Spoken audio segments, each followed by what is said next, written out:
안녕하세요. 행복한 아침 묵상으로 인사를 드립니다. 오늘 하나님께서 우리들에게 주시는 말씀은 잠언 30장 15절에서 33절의 말씀입니다.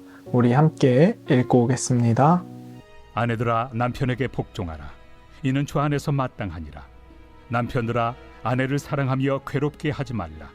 자녀들아 모든 일에 부모에게 순종하라. 이는 주 안에서 기쁘게 하는 것이니라. 아비들아 너희 자녀를 노엽게 하지 말지니 낙심할까 함이라. 종들아 모든 일에 육신의 상전들에게 순종하되 사람을 기쁘게 하는 자와 같이 눈가림만 하지 말고 오직 주를 두려워하여 성실한 마음으로 하라. 무슨 일을 하든지 마음을 다하여 주께 하듯 하고 사람에게 하듯 하지 말라.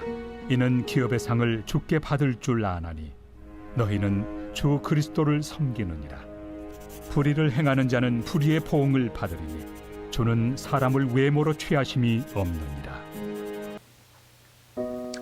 아멘. 여러분, 우리들이 사는 인생이 때로 복잡한 퍼즐이나 어려운 수수께끼처럼 우리들에게 다가올 때가 있습니다. 한 해, 두 해 나이를 먹으면 익숙해지고 쉬워질 줄 알았는데 전혀 그렇지 않음을 우리들이 느끼게 되지요. 우리들의 일터가 그렇지 않습니까? 적응이 될 만하면 이 새로운 일들이 우리들에게 산적해 있고, 가정의 문제도 이와 마찬가지로 하나 해결했더니 문제 뒤에 더 큰 문제가 있어서 우리들을 찾아올 때 이 삶이라는 것이 결코 쉽지 않다라는 것을 우리들이 느끼게 됩니다. 이 오늘 말씀에 등장하는 아골 또한 그러했던 것 같습니다. 이 세상을 바라볼 때에 이해할 수 없는 일들이 너무나 많이 일어나는 것입니다. 그는 자신이 세상에서 관찰한 기이한 일들을 소개하면서 인간의 교만을 버리고 겸손을 배우라고 우리들에게 요청합니다. 오늘 우리는요, 이 두 가지 정도만 좀 살펴보기 원하는데요. 첫 번째로 본문의 아굴은요, 사람이 만족함을 알지 못해서 계속해서 달라고 외치는 이 거머리의 두 딸을 이야기하면서 전혀 만족하지 않는 서넛이 있다고 우리들에게 가르쳐 줍니다. 15절에서 16절은 이렇게 기록합니다. 거머리에게는 두 딸이 있어 다오다오 하느니라. 족한 줄을 알지 못하며 족하다 하지 아니하는 서넛이 있나니 곧 스월과 아이 베지 못하는 태와 물로 채울 수 없는 땅과 족하다 하지 아니하는 불이니라. 아굴은요, 내용에서 스월과 아이 베지 못하는 태와 또 물로 채울 수 없는 땅, 만족을 모르는 불이라고 이야기합니다. 사람의 탐심이요, 이와 같다고 이야기하고 있는 것입니다. 우리들의 마음도 이와 같지 않습니까? 우리들의 마음 한구석에는요, 이 세상이 채울 수 없는 한 자리가 다 있습니다. 우리는 그 자리를 채우기 위해서요, 열심히 노력하고 돈도 벌고 물건도 사고 사람들도 만나면서 나의 이 마음의 빈 공간을 채우려고 노력합니다. 그런데 여러분, 우리가 이렇게 열심히 돈을 벌고 물건을 사고 사람들을 만나 인기를 얻으면 그 빈 공간이 채워지던가요?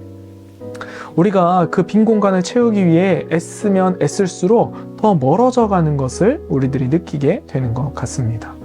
우리 마음의 이 빈 공간은요, 세상에 있는 것들로 채울 수 있는 것이 아니라 오직 예수 그리스도를 통해서 채워지기 때문입니다. 그래서 우리는 우리가 곤고하고 마음이 어려울수록 예수님을 떠올릴 수 있어야 합니다. 그분이 주시는 참 평안 안으로 들어가기 위해서 우리는요, 말씀을 보고 읽고 쓰면서 예수님께서 우리 마음에 부어주시는 그 사랑을 우리들이 경험해야 하는 것입니다. 이것을 가장 크게 경험한 사람이요, 바로 사도 바울입니다. 예수 그리스도의 그 크신 사랑을 경험한 바울은 우리들에게 계속해서 세상에서 우리의 마음을 채우기 위해 애쓰는 인생이 아니라 자족하는 삶을 통해 성화의 과정을 걸어가야 된다고 우리들에게 가르쳐주고 있는 것입니다. 갈라디아서 5장 22절에서 23절은 이렇게 기록하지요. 오직 성령의 열매는 사랑과 희락과 화평과 오래 참음과 자비와 양선과 충성과 온유와 절제니 이 같은 것을 금지할 법이 없느니라. 바울은 자신이 그러했던 것처럼 모든 상황에 자족하는 삶을 강조했습니다. 절제가 성령의 열매 가운데 하나임을 우리들에게 계속해서 가르쳐주고 있는 것입니다. 저는 저와 여러분이요, 이 우리 마음의 빈 공간, 이 허전한 마음을요, 세상의 것들로 채우기에 급급하며 살아가는 것이 아니라 성령의 열매인 이 절제를 통해서 항상 주신 것에 감사하고 주실 것에 감사하는 또 자족하는 마음으로 살아가시기를 예수님의 이름으로 축복합니다. 둘째로 아굴은 이를 이어서 도무지 우리들이 이해하지 못하고 깨닫지 못하는 선엇이 있다고 말합니다.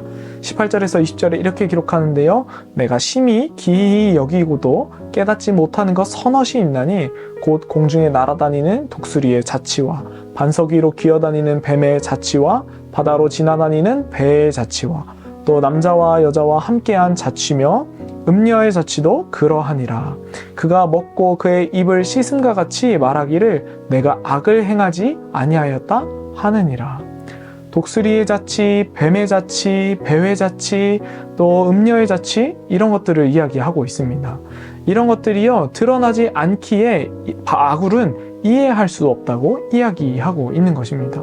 일반적으로 모든 사물의 자취는 남기 마련입니다. 집에 오랫동안 있었던 장롱도요, 장판에 자취를 남기고요, 사람이 앉아 있었던 자리에 자취가 남기 마련입니다. 그런데 본문이 소개하고 있는 이 독수리, 뱀, 배, 음녀는요, 자취가 남지 않는다라는 것입니다. 여러분, 이러한 것들이 자취가 남지 않는 것이 아닙니다.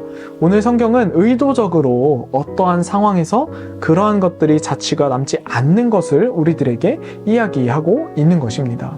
이것은 사람이 의도적으로 무엇인가를 감추는 것과 유사하다는 점을 우리들에게 시사하고 있는 것입니다.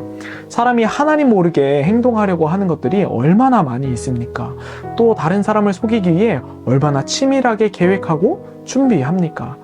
여러분, 그러나 그것이요 하나님 앞에서 아무리 치밀하고 은밀한 것이더라도 하나님 앞에 죄악은 반드시 하나님께서 벌하신다라는 것입니다. 전도자 코엘레트는요 전도서 12장 14절에 이렇게 기록합니다. 하나님은 모든 행위와 모든 은밀한 일을 선악간에 심판하시리라. 여러분, 우리가 하나님을 속이고 사람을 속이는 이 악한 마음에는요 반드시 심판이 따릅니다. 아무도 모르게 흔적을 남기지 않는다고 해서 우리 속에 있는 죄가 사라지는 것이 아닙니다. 하나님은 항상 그런 우리들을요 주목하여 지켜보고 계십니다. 요한계시록 2장 23절은 이렇게 기록하지요. 또 내가 사망으로 그의 자녀를 죽이리니 모든 교회가 나는 사람의 뜻과 마음을 살피는 자인 줄 알지라. 내가 너희 각 사람의 행위대로 갚아주리라. 하나님은 우리의 마음을 살피시는 분이십니다. 또한 그분은요 우리 삶 속에 행위대로 갚아주시는 분임을 우리들은 기억해야 하는 것입니다. 사랑하는 성도 여러분, 우리들의 인생은요 우리의 생각과 수준에서 이해할 수 없는 일들로 가득합니다. 이렇게 혼란스러운 세상 속에서 우리가 흔들리지 않고 당당하게 그리고 담대하게 살아갈 수 있는 것은요 온 우주 만물을 다스리시고 우리가 사는 이 세상을 운행하시는 하나님께서 바로 우리의 아버지가 되시기 때문인 줄로 믿습니다. 저는 저와 여러분이 세상의 흐름을 따르며 스스로를 속이는 자가 되는 것이 아니라 항상 하나님의 말씀에 경청하고 순종함으로 우리를 감찰하시고 보응하시는 하나님 앞에 더욱 가까이 나아갈 수 있는 믿음이 저와 여러분에게 있기를 예수님의 이름으로 축복합니다. 오늘도 주님을 더 깊이 묵상하시고 나의 삶을 돌아보며 올 한 해를 잘 마무리하여서 새로운 미래를 준비할 수 있는 믿음의 성도, 축복의 성도가 되시기를 예수님의 이름으로 축복합니다. 우리 함께 기도하겠습니다. 사랑의 하나님, 감사합니다. 하나님께서 주신 비전과 사명대로 살았는지 올 한 해를 점검해 봅니다. 말씀대로 살아내려고 애썼지만 살아내지 못했던 때도 있음을 고백하며 주님께 나아갑니다. 하나님, 우리 인생에 주님을 더 깊이 사랑하게 하시고 우리의 삶에 하나님을 사랑한 것만 남는다는 것을 기억하며 살아가게 주님 도와주시옵소서. 우리의 공허한 마음 세상의 것으로 채우지 않도록 하나님 도와주시고 그 크신 하나님의 사랑과 은혜 안에서 자녀됨의 축복을 누리며 살아가는 우리 모든 지체들이 다 되게 하여 주시옵소서. 오늘 하루도 한량 없으신 그 은혜로 지키시고 보호하시는 주님을 기대하오며 거룩하신 예수님의 이름으로 기도합니다. 아멘.